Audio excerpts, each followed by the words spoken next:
예, 우리 지은가족 여러분 혹시 어떤 사람들 사이 중간에 끼어가지고 두 사람의 사이를 연결해주는 갈등을 봉합해주고 또는 여러 가지 오해를 풀어주는 그러한 중재자 역할을 해본 적이 있습니까? 원치는 않은데 어쩔 수 없이 중간에 끼어서 이러지도 못하고 저러지도 못하고 그렇게 해서 중재자가 되는 경우들도 종종 있습니다. 그리고 잘 하다 보면 갈등에 쌓여 있는 사람들이 잘 풀려서 분위기가 좋아지는 경우도 있지만 종종 중간에 끼어 있는 사람이 또 잘못해가지고 또 더 큰 갈등을 빚는 경우들도 종종 있습니다.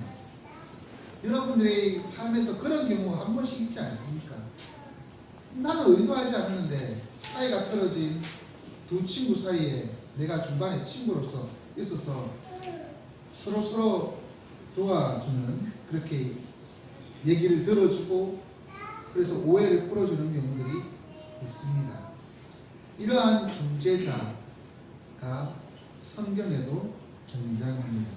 오늘 본문에는 바로 하나님과 이스라엘 백성 사이의 중재자, 다른 말로 이제 중보자라고 할 수 있겠지요.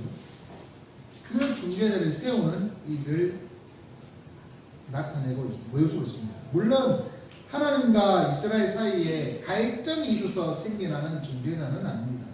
하지만 이 중재자, 중보자가 필요한 상황이라 그렇게 판단해서 백성들이 요구했고 하나님이 승낙한 그러한 상황이라는 것이죠.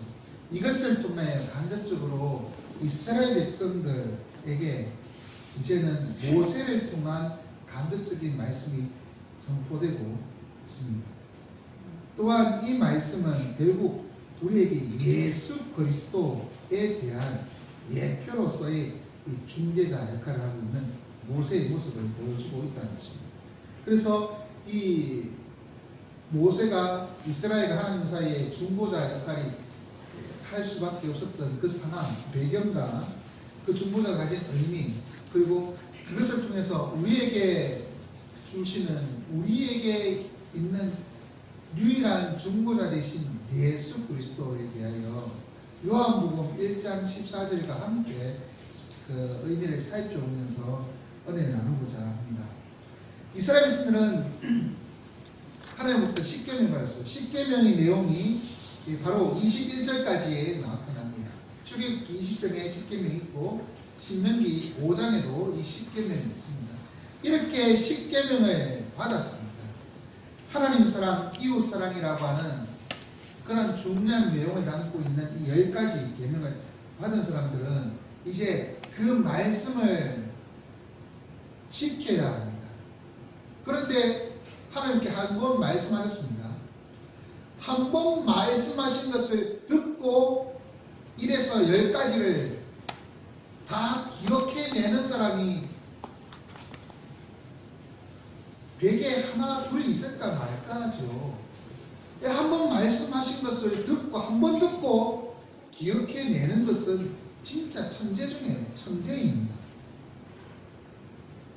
기록으로 남지 않으면 들었어도 기억이 나지 않기 때문에 잘 모르겠다, 기억이 안 난다 라고 하면 뭐 어떻게 하겠습니까? 실제로 기억이 나지 않기 때문에 그런 얘기를 하는 경우, 또는 핑계거리로 기록이 안 남았기 때문에, 기록이 없기 때문에 그렇게 말하는 경우 답답하게 되는 것이죠. 그래서 하나님은 이렇게 10가지 계명을 말씀하시고 난 후에 이 10가지 계명을 기록으로 남겨주십니다.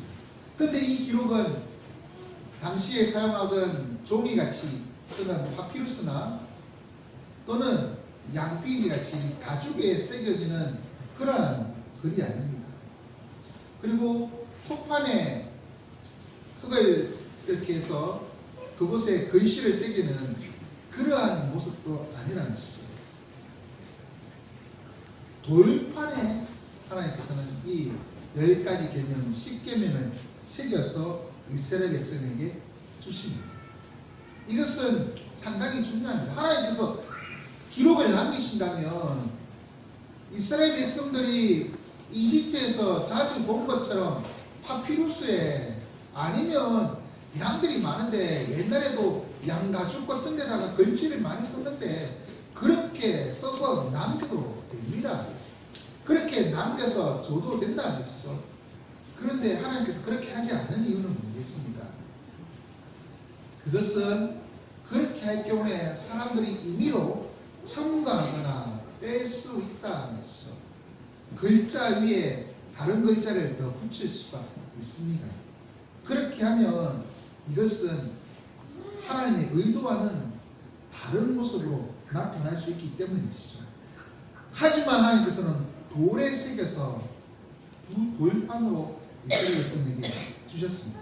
이것은 절대로 더하거나 뺄 수 없는 명확하게 기록된 것이라. 하나님의 뜻이 분명하게 기록되어 있는 것입니다.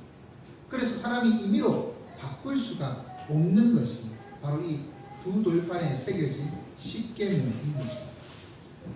그것을 하나님이 새겨서 주셨습니다. 하나님의 법이니 하나님께서 그 법을 공포하는 것이 마땅하지 않습니까? 그래서 하나님께서 법을 세우시고 그 법을 돌로 새겨서 이것이 법이라는 것을 이스라엘 백성들에게 돌판으로 내려주신 것입니다. 그리고는 이스라엘 백성들은 그 돌판을 보면서 하나님이 무엇을 말씀하시는지를 분명히 알게 되는 것이죠. 그것도 무거운 돌판입니다. 그것을 보고 있는 이스라엘 백성들, 자신들이 하나님의 말씀을 못 들었다, 받지 못했다, 이렇게 핑계할 수가 없을 정도로 하나님께서는 분명한 확실한 방법으로 십계명을 돌판에 새겨 주신 것입니다. 그런데 이스라엘 백성들은 이 율법을 받을 때 그 돌판만 받은 것이 아니라 그 돌판을 받을 때 놀라운 장면을 목격합니다. 하나님께서 말씀하시는데, 산 위에서 말씀하시는데요, 불 가운데 그리고 구름 가운데 그리고 흑암 가운데서 말씀하신다는 거죠. 불이 붙으면 밤이라도 하나일 텐데 흑암이라고 합니다. 흑암은 빛이 하나도 없지 않습니까? 불이 있다면 흑암이라고 말하기에는 좀 안 어울리는 단어입니다. 그런데 그 밤하늘에 구름까지 보인다는 것이죠. 이것은 조금 앞뒤가 안 맞는 듯한 보임입니다. 그만큼 신기한 신비로운 현상을 목격한 것입니다. 그것을 23절에서는 산이 불타는 것 같고 캄캄한 가운데, 산이 불타는 것 같은데 환하지가 않습니다. 캄캄하다 이렇게 얘기하고 있습니다. 캄캄한 가운데 그 가운데서 소리가 난다는 것입니다. 조금 이해가 맞지 않는 것 같은 그러한 상황들이 계속해서 보여주고 있는 것이죠. 신비로운, 말로는 그렇게 표현할 수 없는 그 신비로움이 그렇게 현상이 나타나고 있다는 것입니다. 이때 이것을 출애굽기 20장 19절에서는 이렇게 말하고 있습니다. 이스라엘 백성들이 우레 소리와 번개와 나팔 소리를 들었다고 말하고 있습니다. 그만큼 하나님의 음성이 너무나도 크게 웅장하게 들려서 듣는 사람들이 우레 소리, 번개 소리, 그리고 나팔 소리처럼 들렸다는 것이죠. 그리고 밤에 번개 치는 것 같이 빛이 나는 것 같은데 어두운 그러한 모습이라는 것이죠. 신비로운 하나님의 영광과 위엄이 나타나고 있는 그러한 장면입니다. 그 가운데서 하나님의 그 음성이 너무나도 크게 들리니 이스라엘에서는 이런 경험을 지금까지 해본 적이 없다는 것이죠. 그들의 인생이 몇십 년, 100년 이상 사신 분들도 있을 것인데 처음 보는 장면, 놀라운 장면입니다. 불과 구름과 흑암 가운데서 소리가 들리는 하나님의 그 음성, 듣는 것은 신비로운 신비한 일인 것입니다. 그런데 그 신비로운 일들을 경험한 그들은 와 놀랍다, 참 은혜롭다, 와 신기하다 이런 반응이 나오지 않습니다. 오히려 그것을 듣고 그들은 두려워 떨게 됩니다. 왜 그렇습니까? 그들이 생각하고 있는 것은 사람이 하나님의 음성을 들으면 그것은 죽을 때다. 죽어서 신 앞에 갔을 때 그제서야 하나님의 음성을 듣는다. 또 하나님의 음성을 들을 때는 내가 죽을 때가 됐구나 그런 의미, 또는 하나님을 본다라고 하는 것은 내가 죽었다 또는 죽는다라는 의미. 그래서 이것은 구약시대의 모든 이스라엘 백성들 그리고 구약의 근동에 있는 사람들이 하나님을 본 자는 죽는다. 거룩하신 하나님 앞에 보통의 인간 죄인이 나가면 그 거룩하심 앞에 압도되고 자신의 죄가 드러나기 때문에 죽을 수밖에 없다. 그것을 알고 있는 그들은 하나님께서 말씀하시는 그 말씀 그것만으로도 압도가 된 것입니다. 눈에 보이지 않으시는 하나님께서 말씀하신다는 것은 그것은 실체는 보지 않았지만 분명히 하나님을 본 것과 진배 없는 것입니다. 그들은 결국 하나님 앞에 심판받을 것 같은 죽을 것 같은 그러한 위기를 의식을 가지게 된 것입니다. 반면에 보니까 24절에 보면 하나님이 사람과 말씀하시되 그 사람이 생존하는 것을 오늘 우리가 보았나이다 말하고 있습니다. 모세하고 말씀하시는 것 같은데 하나님께서는 모세가 죽지 아니하고 생존하는 것을 봤다는 것이죠. 우리는 지금 하나님의 음성만 들어도 죽을 것 같은데 이 모세는 그 앞에서도 직접 명확하게 듣고도 살아있다는 것이죠. 그것을 보면서 모세한테 얘기하라 하고 우리는 조금 이 죽음의 위기에서 벗어나야겠다. 우리가 지금 죽을 까닭이 무엇입니까? 25절에 우리가 다시 하나님의 말씀을 들으면 죽을 것 같습니다. 이때까지 하나님의 음성을 듣고 살았다는 사람 우리 보지 못했다. 하나님의 음성을 들으면 죽는다. 하나님을 보이지 않으신 하나님이기 때문에 음성 듣는다 자체가 하나님이 나와 함께 있다는 것이고 하나님 앞에 서 있으면 나는 죽는다. 이런 것이죠. 우리는 죽을 것 같습니다. 죽을 위기. 그러니 분명히 보니까 당신은 안 죽는데 하나님이 살려주시는 것 같은데 당신이 중간에 서 있으라. 이거 얘기를 하면 되죠. 죽음 앞에 두려움을 떨고 있는 그 모습을 보여주고 있는 것입니다. 하나님의 말씀 가운데 서 있는 지형가족 여러분, 하나님의 말씀이 선포될 때 어떤 자세로 살아갑니까? 하나님께 대한 크고 두려운 모습이 있습니까? 하나님의 말씀을 듣고 우리가 깨달아야 할 것은 두려움이 아니라 하나님의 영광과 위엄을 통하여 하나님을 더욱 사랑하는 것입니다. 하나님의 은혜를 기억하는 것입니다. 죽음의 두려움을 겪는 것이 아니라 하나님께서 우리에게 다가와 주셔서 말씀하신다. 그 사실 하나만으로도 감사해야 하는 것입니다. 죽을 자, 그 죄인이 하나님의 음성을 들으면 죽는 죄입니다. 그런데도 불구하고 하나님 우리를 사랑하셔서 다가오셔서 말씀해 주시고 우리를 죽지 않게 해 주시기 때문인 것이죠. 구원의 은혜에 감사하는 그러한 모습이 있기를 원합니다. 이스라엘 백성들은 바로 이 죽을 것 같은 그 위기라고 생각하고 중보자를 구한 것입니다. 모세에게 부탁하는 것이죠. 당신이 하나님과 얘기해도 죽지 않을 것 같으니 당신이 우리와 하나님 사이에 중간에 서서 하나님의 말씀을 당신이 듣고 그 말씀을 그대로 우리에게 가르쳐 달라. 우리에게 하나님께서 직접 말씀하시지 않게 해달라. 그 얘기를 들을 때 우리는 너무나도 무섭다, 두렵다, 우리 간이 떨어질 것 같다, 그런 것이죠.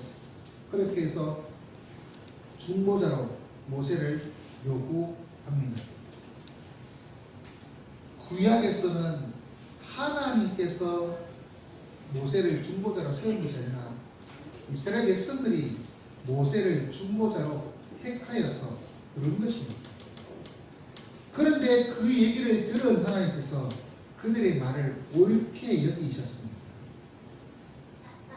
분명히 내가 너희들을 출애굽시켜주고 아무도 경험해보지 못한 신기한 장면들, 불이 나는 것 같은데 흑암이 있고 소리가 나는데 이거 우레소리, 나팔 소리 같이 그렇게 울려나는 소리, 이러한 하나님의 위엄과 영광 이때까지 본 사람이 없고 너희에게만 특별히 보여주는데 감사한 줄 모르고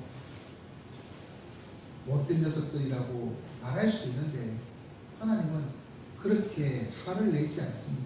배은망덕하다고 야단치지 아니하고 중보자를 요구하는 그들의 뜻에 따라서 모세를 세워주시는 것입니다. 그리고 그들에게 이렇게 중보자를 세워서 하시는 의도가 그들이 죽음의 두려움에 사로잡혀 살아가는 것을 원치 아니하시고 하나님을 사랑하고 경외하기를 원하시기 때문이라 말하고 있는 것입니다. 자, 29절에 이렇게 말씀하십니다.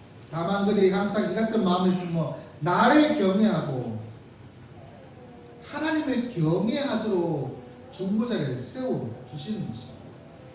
항상 이와 같은 마음, 하나님 앞에 우리에게 말씀을 전해줄 중보자가 필요하다. 그러한 마음.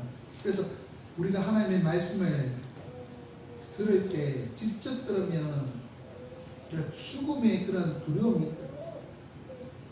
그러니 우리를 위한 중보자를 한 단계 거쳐서 우리에게 말씀해 주시면 감사합니다. 이것을 통해서 하나님을 향한 두려움, 경외감 생겨나는 것입니다. 그래서 하나님께서 십계명을 주시고 중보자를 세우시는 가장 큰 목적은 하나님을 사랑하고 그리고 그것을 하나님을 경외하도록 하기 위함입니다. 그리고 그 경외함은 하나님의 말씀을 듣고 그것을 지켜 행하라고 말씀하고 있는 것입니다. 비록 하나님으로부터 직접 들은 거 아니잖아요. 당신이 중간에서 얘기해줘서 그것이 하나님의 말씀인지 아닌지 내가 어떻게 알아요? 당신이 하고 싶은 말 했는지 안 했는지 내가 어떻게 알아요? 그렇게 중간에 사람들이 모세를 불신임할 수도 있습니다. 하지만 그렇게 해서는 안 된다는 것이죠. 이와 같은 마음을 품어서 하나님을 경외하고 그 말씀을 지키나 하나님이 중보자를 통해서 말씀해 주신다. 그것을 가슴속 깊이 되새기라. 만약에 직접 들은 것이 아니기 때문에 무시하고 불순종한다면 안 된다. 죽음의 그러한 두려움 때문에 중보자가 중간에 세워졌는데 이것을 통하여 하나님에 대한 두렵고 떨린 마음, 그 떨린 마음으로 끝까지 살아가라. 중보자가 전해준 하나님의 말씀을 통해서 하나님이 죽음의 위기에 있는, 죽음의 두려움에 있는 우리들을 죽지 않게 하시고 우리를 여전히 사랑해 주신다. 우리에게 말씀해 주신다. 그것을 기억하고 순종하라. 그것입니다. 그러면서 말씀을 듣고 자로 나오느나 치우치지 말라고 말씀하십니다. 하나님의 말씀을 기준으로 삼아라. 어떤 것이 든지 자로 나오느라 성도의 문을 한눈 팔게 만들면 안 된다는 것입니다. 특히 하나님의 백성들, 이 백성들은 그래요. 하나님께서 이것을 어디에 말씀하시느냐? 총회에 말씀하신다. 이 총회라는 것은 하나님의 백성들, 무리들, 그 백성들에게 말씀하시는 것입니다. 교회에 말씀하시는 것입니다. 하나님의 말씀만을 기준으로 삼아라. 그래서 다른 것에 한눈하지 말고 그 말씀대로 살도록 해라. 그것이 이스라엘 백성들이 모세자 중보자를 통하여 하나님의 말씀을 듣고 그 말씀에 순종하면서 하나님의 뜻을 추구해 살아가는 자들의 모습인 것입니다. 그렇게 할 때 어떤 일이 있을까요? 그렇게 하면 하나님께서 33절에 너희 하나님 여호와께서 너희에게 명령하신 모든 도를 행하라. 그리하면 너희가 살 것이요 복이 너희에게 있을 것이다. 산다, 복이 있다라고 말씀하십니다. 그런데 그 복은 영원한 복입니다. 29절의 끝에 보면 모든 명령을 지켜서 그들과 그 자손이 영원히 복받기를 원하라. 사는 복인데 33절 끝에는 또 그 사는 것이 너희 날이 길리라. 장수하는 것이죠. 그래서 장수하는 것이 몇 년간 29절에 보면 영원히, 다른 말로 풀어한다면 영원히 장수하라. 길을 져라. 오래 살아라. 영원히 오래 사는 건 뭡니까? 영생입니다. 하나님의 말씀을 들으면, 듣고 지켜 행하면 하나님 주시는 영생의 복, 하나님 주신 땅에서 누리는 영생의 복이 있다는 것입니다. 하나님의 백성들, 그들은 실로 하나님이 주시는 영원한 안식을 누리며 저 본향에서 하나님과 함께하고 있습니다. 영생의 삶을 누리고 있습니다. 그러니 우리에게 요구하는 것이 그것이 하나님의 말씀에 순종하고 지켜 행하고 살아가는. 그런데 이것은 구약에 주신 말씀입니다. 구약에는 하나님께서 이 말씀을 통하여 하나님의 의를 나타내셨습니다. 하지만 신약에는 하나님께서 율법 외에 한 의를 우리에게 주셨습니다. 그 의, 다시 말해서 새로운 중보자를 주시고 그 중보자를 통하여 하나님의 뜻을 발견하고 살아가도록 하고 있다는 것입니다. 우리는 모세와 율법이 아닌 완전한 중보자를 필요로 하고 있습니다. 그리고 하나님께서 그 완전한 중보자를 우리에게 주셨습니다. 하나님의 말씀대로 살아가면서 하나님을 기쁘시게 하기 원하시는 우리 지원가족입니다. 죄인이 하나님 앞에 담대히 나아갈 수는 없습니다. 그래서 우리에게 중보자가 필요한 것 아닙니까? 중보자를 통해 받은 율법은 분명히 그 속에 하나님의 의가 있습니다만 그것을 통하여는 영생의 은혜를 누리지는 못합니다. 그것을 완전히 지켜 행할 때 보았습니다만 그렇게 완전히 지켜 행할 사람이 없습니다. 그래서 우리에게 주시는 새로운 한 의, 율법 위에 주시는 한 의, 바로 예수 그리스도라고 하는 새로운 중보자, 완전한 중보자를 주시는 것입니다. 결국 모세가 하나님의 율법을 받고 이스라엘과 하나님 사이에 중보자가 된 것은 온전한 중보자, 완전한 중보자이신 예수 그리스도를 예표하는 행위인 것입니다. 그럼 우리에게 오신 완전한 중보자이신 예수 그리스도는 어떻게 우리에게 중보자가 되실까요? 요한복음 1장 14절에 이렇게 말씀하십니다. 말씀이 육신이 되어 우리 가운데 거하시네 우리가 그 영광을 보니 아버지의 독생자의 영광이요 은혜와 진리가 충만하더라. 그렇게 말씀하고 있습니다. 말씀이 육신이 되었다는 것이죠. 보이지 않는 것이 보이게 되었습니다. 하나님의 말씀이 돌로 새겨진 것 같이 육신을 입고 이 땅에 오신 것입니다. 하나님의 아들이 육신이 이 땅에 입고 이 땅에 오셔서 우리 가운데 거하셨습니다. 우리와 함께 하시는 분이 되었다는 것입니다. 그래서 돌판에 새겨진 그 계명을 본 하나님 주시는 의를 본 이스라엘 백성들처럼 율법 외에 한의 우리 신그의 예수 그리스도를 우리는 보게 되는 것입니다. 그래서 말씀이 육신이 되어 우리 가운데 거하시네라고 하는 표현하고 있는데요. 우리 가운데 거하신다라고 하는 이 표현이 우리 가운데 장막을 치셨다라는 의미입니다.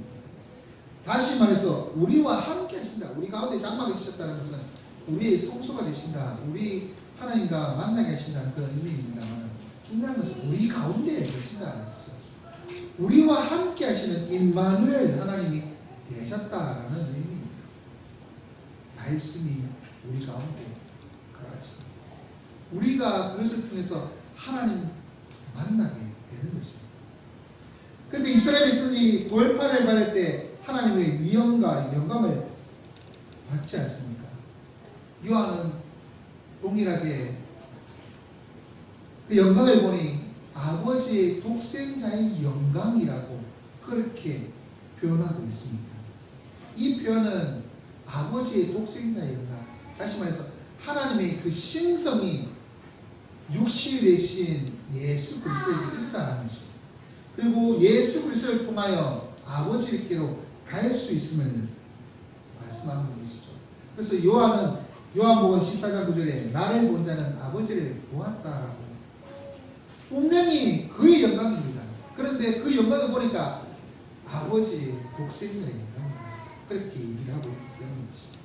그러면 굳이 또 독생자는 아들이라 말하지 아니하고 독생자라고 말을 썼을까요?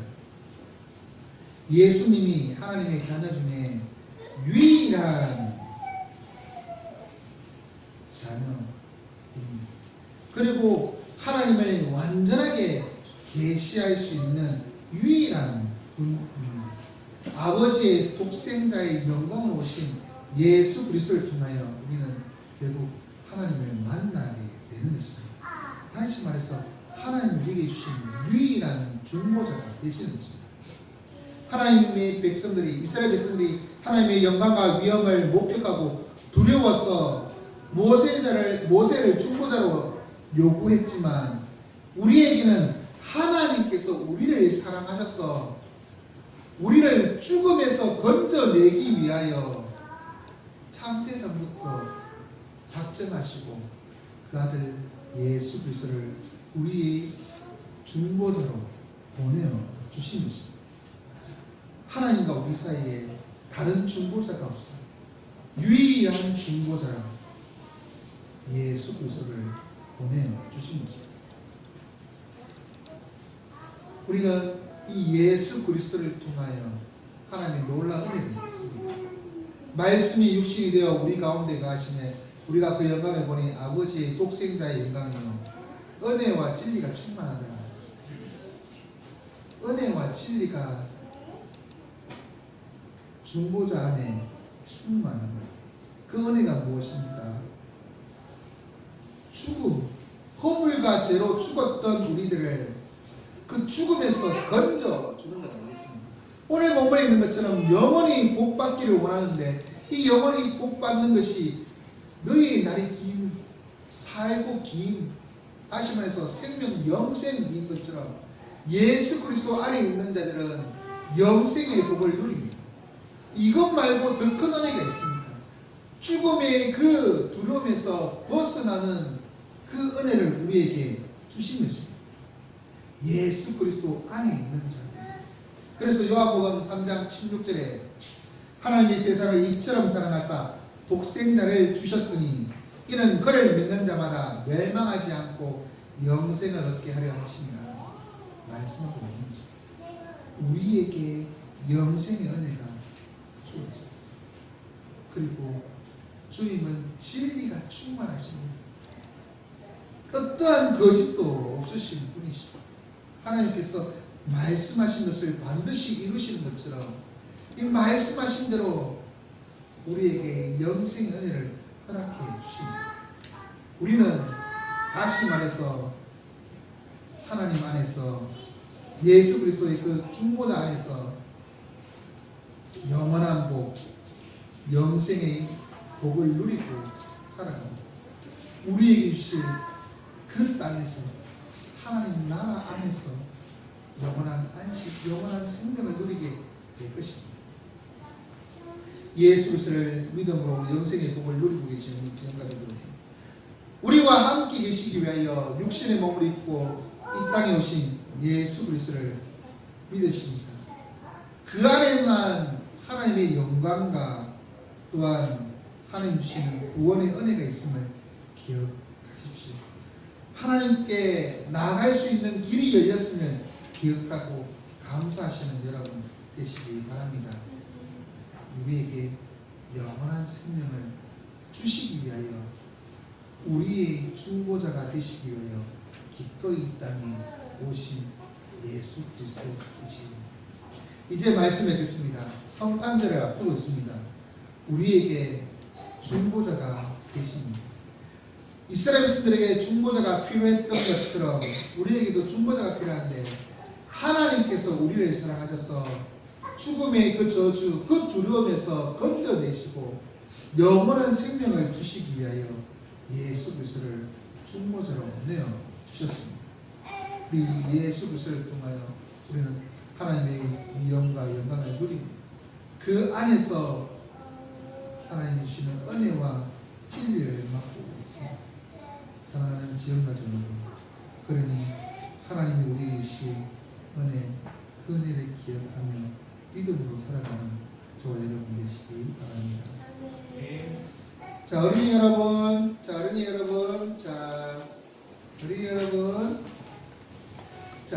여러분들,